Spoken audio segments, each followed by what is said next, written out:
بسم اللہ الرحمن الرحیم۔ السلام علیکم۔ آپ دیکھ رہے ہیں DDP انالیٹیکا۔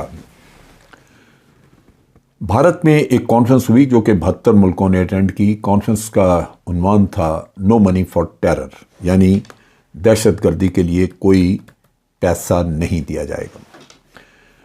اس میں 3 منسٹرز ان کے، یعنی prime minister Narendra Modi, foreign minister Jaishankar اور یونین منسٹر امت شاہ، ان تینوں نے ایسی باتیں کی جو کہ پاکستان کے اوپر ایک طرح کا الزام تھا۔ جے شنکر نے تو واضح طور پہ کہا کہ لشکر طیبہ اور جیش محمد جیسی آرگنائزیشنز ہیں جو کہ فرام اکراس دا بارڈر یہ ٹیررزم کرواتی ہیں، اور یہ ٹیررزم اس لیے ہوتا ہے کہ ان کو بڑی ایشورڈ قسم کی پیسے کی یقین دہانی ہوتی ہے، ان کو پیسہ ملتا ہے جس کی وجہ سے یہ ٹیررزم ہوتا ہے۔ اچھا، فارن آفس نے اس کے بارے میں جواب دیا۔ انہوں نے گجرات کے انسیڈنٹ کا ذکر کیا جس میں انہوں نے کہا کہ بھارت جو ہے وہ اس نے سمجھوتا ایکسپریس کے جتنے بھی لوگ تھے جو ملزم تھے، مجرم تھے، جن کو سزا ہوئی تھی، ان کو چھوڑ دیا۔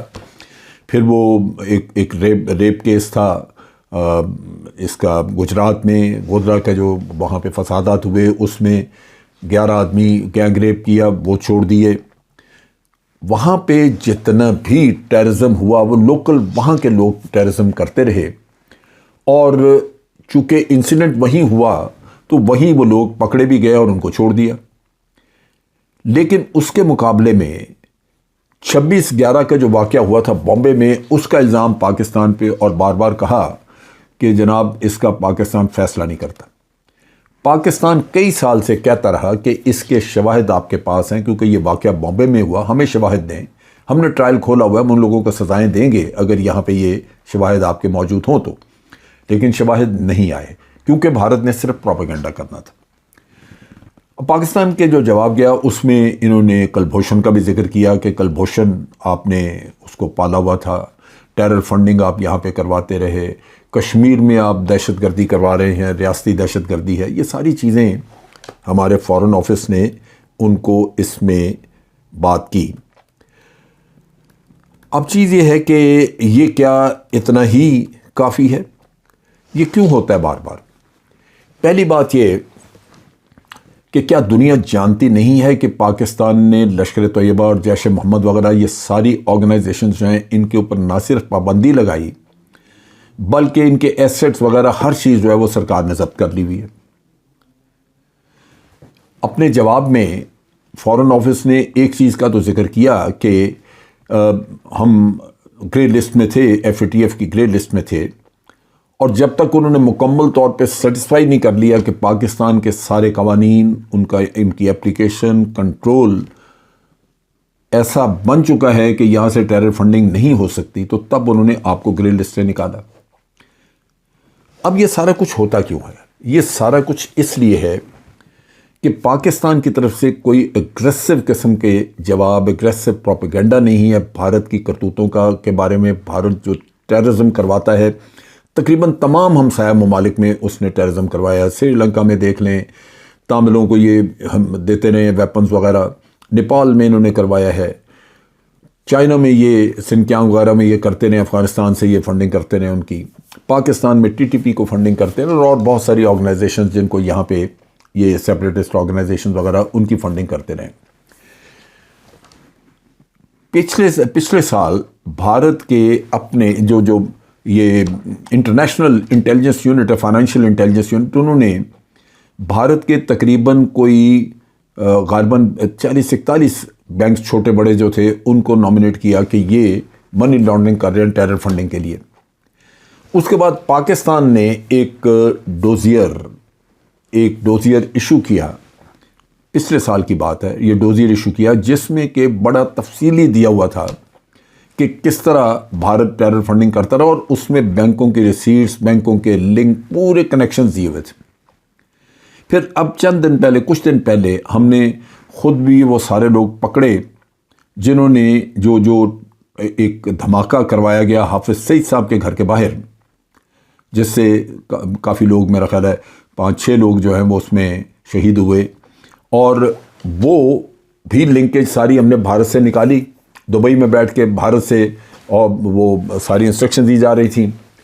اب اس کا بھارتی میڈیا نے وہ سارا پول کھولا اور سارا حافظ سعید کے گھر کے باہر جو کچھ ہوا اس کی سارا انہوں نے تفصیل بیان کی کہ اس طرح یہ ٹیرر آرگنائزیشن تھی یا یہ ٹیرر ایکٹ کروایا گیا ٹیررزم کا۔ آپ نے انٹرنیشنل فنڈ، جو international intelligence financial intelligence unit ہے، اس کی تفصیل آپ کے پاس ہے، آپ کا ڈوزیئر بنا ہوا آپ کے پاس ہے، آپ کے پاس حافظ سعید والے دھماکے کا ہے، کلبھوشن آپ کے پاس ہے، اور بھارت میں کوئی واقعہ نیا نہیں ہوا جس کا یہ کہے کوئی کہ کسی کا لنک ہے، تو پھر فارن آفس ایک اگریسو کیمپین کیوں نہیں چلاتا؟ جب ہم نے ڈوزیئر ایشو کیا تھا، ہم نے کیوں نہیں در در جا کے ہر ملک میں جہاں جہاں کہیں بھارت کا تھوڑا انفلوئنس ہے وہاں کیوں نہیں ایکسپلین کیا کہ یہ ٹیررسٹ کنٹری ہے، یہ ٹیررزم کرواتے ہیں؟ یہ قصور ہمارا ہے۔ پھر آپ کے پاس ایک بہت بڑا واقعہ اور آیا تھا، ڈس انفو لیب کا آپ نے وہ کیس پکڑا جس میں کہ ڈس انفارمیشن کا 15 سال کا ریکارڈ تھا بھارت کا، جس میں وہ مختلف وقتوں پہ مختلف ایونٹس کے ساتھ لکھ کے لنک کر کے تو وہ آپ کے ہاں وہ پوری دنیا میں پاکستان کو بدنام کراتے رہے۔ اس میں جھوٹے الزامات تھے، اس میں جھوٹی کہانیاں بنائی گئی تھیں، فالس فلیگ آپریشنز کی ڈیٹیلز تھی۔ کیوں نہیں ان چیزوں کو آپ نے ہینڈل کیا کہ اس میں سے اسپیسیفک انسیڈنٹس نکال کے پورے وہ اس کے جو ڈس انفارمیشن کا پورا بروشر تھا، پورا ان کا ایک پلندہ تھا، اس میں سے آپ وہ چیزیں نکالتے جو کہ بھارت پاکستان کے لیے پاکستان کے خلاف کرتا رہا ہے، پوری دنیا میں آپ کو بتانا چاہیے تھا۔ قصہ کیا ہے؟ بھارت نے اپنی سرکاری پالیسی جو ان کی فورن پالیسی ہے وہ انہوں نے بنائی، اور اس میں انہوں نے واضح طور پہ کہا کہ ہم پاکستان کو ڈپلومیٹیکلی دنیا میں آئسولیٹ کریں گے۔ گو کہ وہ اس میں بڑی ذلت اور خواری اٹھا چکے ہیں، وہ آپ کو ڈپلومیٹیکلی آئسولیٹ کر نہیں سکے، لیکن اس میں ان کی تھیم یہی تھی کہ دنیا کے سامنے پاکستان کو ایک ٹیررسٹ کنٹری ظاہر کیا جائے اور اس طرح پاکستان کو آئسولیٹ کیا جائے۔ شروع میں تھوڑی بہت ان کو کامیابی ہوئی، اس کے بعد یہ معاملہ چلا نہیں آگے، اور اب ایف اے ٹی والے نے جب یہ سارا کھیل کر کے دیکھ لیا تو انٹرنیشنل کمیونٹی کنونس ہو گئی کہ پاکستان کی طرف سے کوئی رکاوٹ نہیں، پاکستان ہر طرح کے قوانین جو ہے وہ بنانا چاہتا ہے تاکہ پاکستان کی طرف سے کوئی بھی کسی کو شکایت نہ ہو، لہذا پاکستان نے سب کچھ وہ کر دیا۔ مگر بھارت اپنی سرکاری پالیسی کی وجہ سے جو انہوں نے بنائی تھی ڈپلومیٹک آئسولیشن کے لیے، وہ اس کو پرسو کر رہا ہے ہر طرح۔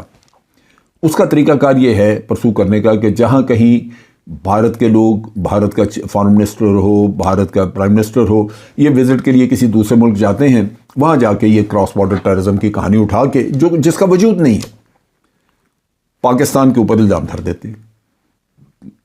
اسی طرح جب بھارت میں کوئی وزٹر آتا ہے، جوائنٹ کمیونیکیشن ہوتا ہے، ایشو ہوتا ہے، اس میں اور کچھ جو کچھ بھی ہو، ایک چیز یہ ضرور ایڈ کر دی جاتی ہے، کراس بارڈر ٹیررزم۔ اسی طرح یہ کانفرنسز جو بھارت میں کروائی جاتی ہیں ان میں اب یہ نو منی فار ٹیرر یہ تھی اسی مقصد کے لیے کہ یہ پاکستان کے اوپر ہم نے یہ الزام لگانا ہے، ورنہ نو منی فار ٹیرر والی کہانی اور اس کی ضرورت کیا تھی اس وقت؟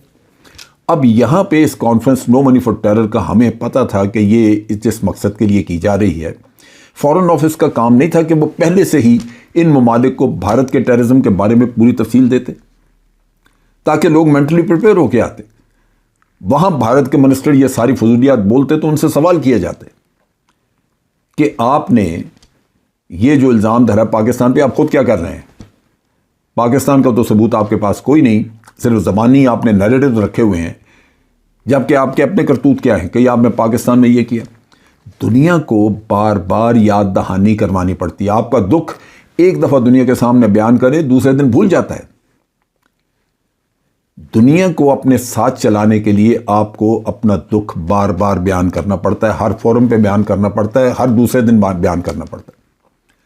سو میں سمجھتا ہوں کہ ہماری اس فیلڈ میں میسو کوتاہی ہے۔ قطعاً ہمارا یہ کام صرف اتنے تک ختم نہیں ہوتا کہ بھارت کو الزام دھرے اور ہم صرف ادھر سے ایک ریبٹل ایشو کر دیں یا ایک ڈینائل ایشو کر دیں، اس پہ بات بنتی نہیں۔ فورن پالیسی، آپ کی ڈپلومیسی، تب افیکٹو ہوگی اگر یہ ایگریسو ہوگی. اگر انٹرنیشنل ایرنا میں مختلف جو سبجیکٹ ہیں، مختلف ٹاپکس ہیں جو ہمارے انٹرسٹ کے ہیں، ان میں سپیس آپ پہلے کیپچر کریں گے تو دوسرا اس سپیس میں آ نہیں سکے گا. سو میں سمجھتا ہوں کہ ہمیں یہ جو کچھ سننا پڑا، یہ 72 ملکوں کی کانفرنس جو نو منی فار ٹیرر کی کانفرنس تھی، اس میں جو کچھ ہمیں سننا پڑا وہ اسی وجہ سے سننا پڑا کہ ہماری کوتاہی تھی کہ ہم نے بھارت کو ڈیفینسو پہ نہیں ڈالا. آج کے لیے اتنا ہی. افواج پاکستان زندہ باد، پاکستان پائندہ باد.